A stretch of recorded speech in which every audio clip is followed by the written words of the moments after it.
एखाद्या महापुरुषाने दिलेले विचार जर त्या देशातल्या राज्यकर्त्यांना 100 वर्ष समजत नसतील तर समजून जा की तुम्ही आम्ही निवडलेले हे राज्यकर्ते अतिशय दरिद्री आहेत।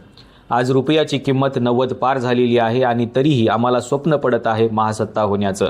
आम्ही स्वप्न बघत आहोत विश्वगुरू होण्याचं, पण आमच्या रुपयाची किंमत आज काय आहे हे मात्र कोणीही तपासून बघत नाही आणि त्याच्यावरती कोणीही बोलायला तयार नाही। आज रुपया 90 पार झालेला आहे।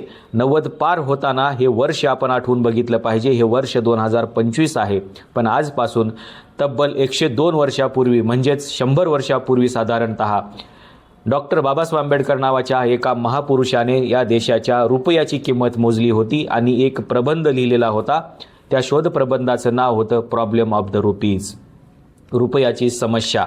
या रुपयाची समस्या या पुस्तकामध्ये त्यांनी रुपयाचं मूल्य कसं असेल हे ठरवलेलं होतं, पण ते विचार मात्र अजूनही आपण स्वीकारायला तयार नाही। मागच्या 100 वर्षापासून त्यांचा हा शोध प्रबंध, त्यांचं हे संशोधन आपण धूळखात टाकून दिलेलं आहे। त्याच्यावरती काढून आपण बघत नाही की नेमकं रुपयाला जर आपल्याला वाचवायचं असेल तर काय करावं लागेल। आज रिझर्व्ह बँक ऑफ इंडियाने रुपयाचं अवमूल्यन थांबवण्यासाठी जवळपास 3800 कोटी रुपये खर्च केलेले आहेत।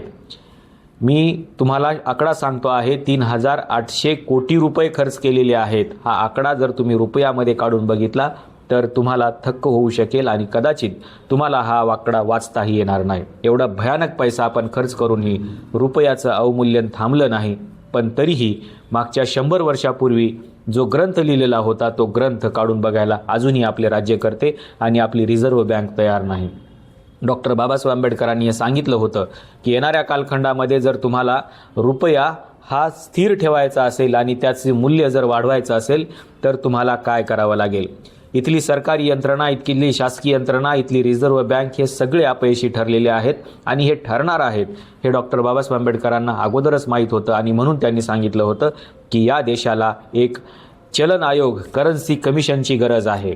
पण ह्या करन्सी कमिशनकडे मात्र अजून लक्ष दिलं गेलं नाही। ही करन्सी कमिशन का असेल हे डॉक्टर बाबासाहेब आंबेडकरांनी स्पष्ट केलं आणि त्यांनी सांगितलं की रुपयाचं मूल्य ठरवण्याची जर यंत्रणा सरकारच्या हातामध्ये राहिली तर हा रुपया कधीही स्थिर होणार नाही। त्यासाठी एक करन्सी कमिशन असलं पाहिजे जे जागतिक स्तरावरच्या सगळ्या गोष्टींचा अभ्यास करेल आणि रुपयाची किंमत कशी असेल हे ठरवेल। आणि म्हणून त्यांनी ज्या पद्धतीनं आपल्याकडे निवडणूक आयोग आहे त्या पद्धतीनं एक चलन कमिशन म्हणजे चलन आयोग असेल असं डॉक्टर बाबासाहेब आंबेडकरांना वाटत होतं आणि तो चलन कमिशन या देशाच्या अर्थव्यवस्थेला मजबूत करत राहील। रुपयाची किंमत ठरवण्याचे किंवा चलन मॅनेज करण्याची जी यंत्रणा आहे ही सरकारच्या हातात जर असली तर त्या देशातला करन्सी कधीही मोठी होत नाही आणि त्या देशाच्या रुपयाची किंमत देखील कधीही वाढत नाही। आणि म्हणून त्यांनी सांगितलं की रुपयाचे जी व्यवस्थापन आहे हे व्यवस्थापन करण्यासाठी एक कमिशन असलं पाहिजे। रुपयाचं व्यवस्थापन सरकारच्या ताब्यात नसलं पाहिजे। रुपयाचं व्यवस्थापन न्यायालयाच्या ताब्यात नसलं पाहिजे।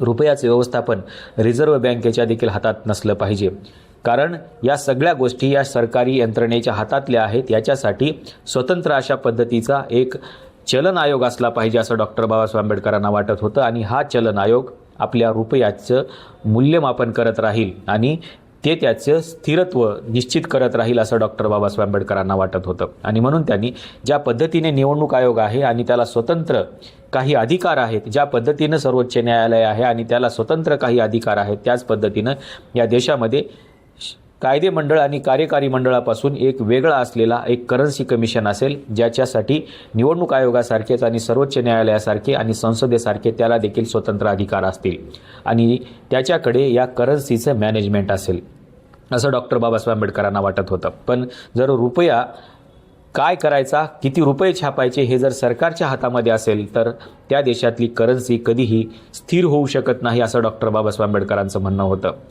हा ग्रंथ जर तुम्ही काढून बघितला तर तुमच्या लक्षामध्ये येईल की डॉक्टर बाबासाहेब आंबेडकरांनी याला कसं कॅल्क्युलेट केलेलं आहे आणि नेमके काय विचार मांडलेले आहेत। पण या ग्रंथाला मात्र आपण मागच्या अनेक वर्षापासून दुर्लक्षित करत आलेलो आहे। डॉक्टर बाबासाहेब आंबेडकरांनी इथल्या अर्थव्यवस्थेवरती, खरं तर डॉक्टर बाबासाहेब आंबेडकर हे मोठ्या प्रमाणामध्ये राजकारणी नव्हते, समाजकारणी नव्हते, परंतु डॉक्टर बाबासाहेब आंबेडकर हे सगळ्यात मोठं जर काय असेल त्यांच्यामध्ये तर ते होते अर्थतज्ञ। डॉक्टर बाबासाहेब आंबेडकरांनी राजकारण केलं, डॉक्टर बाबासाहेब आंबेडकरांनी समाजकारणही केलं, ते सगळ्याच गोष्टीमध्ये तरबेज होते. पण डॉक्टर बाबासाहेब आंबेडकर सगळ्यात जास्त अभ्यास डॉक्टर बाबासाहेब आंबेडकरांचा कशात होता, तर तो होता अर्थव्यवस्थेमध्ये, आणि ते खऱ्या अर्थाने अर्थशास्त्रज्ञ होते. पण आज परिस्थिती अशी निर्माण झालेली आहे की रिझर्व्ह बँकेमध्ये बसलेल्या लोकांना देखील हे अर्थकारण समजायला तयार नाही. म्हणूनच मागच्या 1 वर्षामध्ये रुपयाला स्थिर करण्यासाठी, त्याचं अवमूल्यन थांबवण्यासाठी रिझर्व्ह बँकेने 3,800 कोटी रुपये खर्च केले, म्हणजे डॉलर 3,800 कोटी डॉलर खर्च केले. पण तरीही हे रुपयाचं अवमूल्यन थांबलेलं नाही. याचा अर्थच असा आहे की अजूनही आपल्याला अर्थव्यवस्था समजलेली नाही.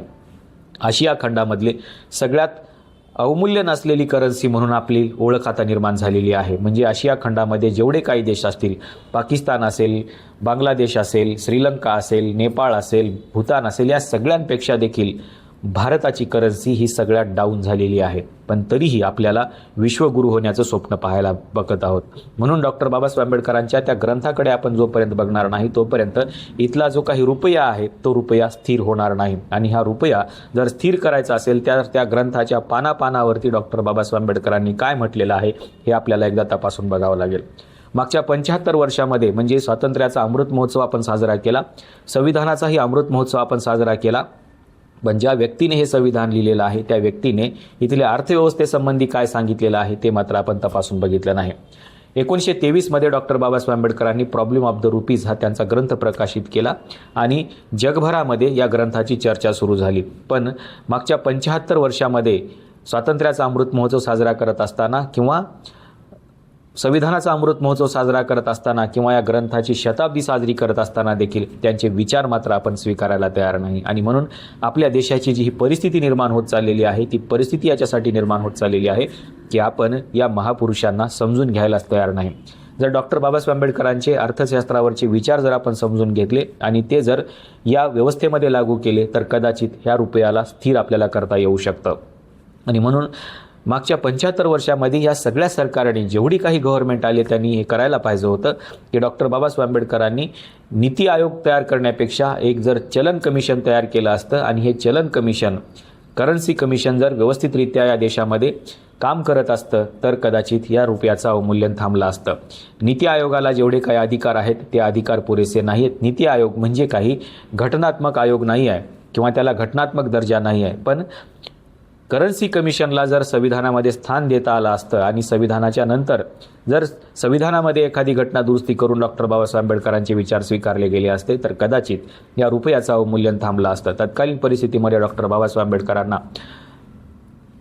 संविधानामध्ये अनेक तरतुदी आणायच्या होत्या, पण या तरतुदी त्यांना आणू दिल्या गेल्या नाहीत. आणि म्हणून डॉक्टर बाबासाहेब आंबेडकर संविधानाच्या शेवटच्या टप्प्यावरती थोडेसे नाराजही होते, कारण त्यांना संविधानामध्ये जेवढं काय आणायचं होतं ते त्यांना आणता आलं नव्हतं. पण नंतरच्या कालखंडामध्ये या गव्हर्नमेंटनी सगळ्या गोष्टींचा विचार करून, येणाऱ्या प्रत्येक सरकारने याच्यावरती स्टडी करून, अभ्यास करून जर त्यांचे विचार स्वीकारले असते तर कदाचित रुपयाचं असं अवमूल्यन झालं नसतं. आणि म्हणून महापुरुषांच्या या विचारांना जर समजून घेणारे तुमच्याकडे राज्यकर्ते नसतील तर तुमचा देश कधीही विश्वगुरू होणार नाही आणि तुमचा देश कधीही महापुरुष होणार नाही. म्हणून आपल्या देशातल्या लोकांनी हे समजून घेतलं पाहिजे की या देशाच्या, राष्ट्राच्या विकासासाठी कोणत्या महापुरुषांनी सगळ्यात जास्त विचार व्यक्त केलेले आहेत आणि या राष्ट्राच्या कल्याणाचा विचार ज्यांनी केलेला आहे त्यांचे विचार आपण स्वीकारले पाहिजेत का, याचे विचार करणारे राज्यकर्ते आपण संसदेमध्ये पाठवले पाहिजे, आपल्या विधानमंडळामध्ये पाठवले पाहिजे. तरच आपण या अर्थव्यवस्थेला स्थिर करू शकतो आणि या देशातल्या अशा अनेक समस्या संपुष्टात आणू शकतो.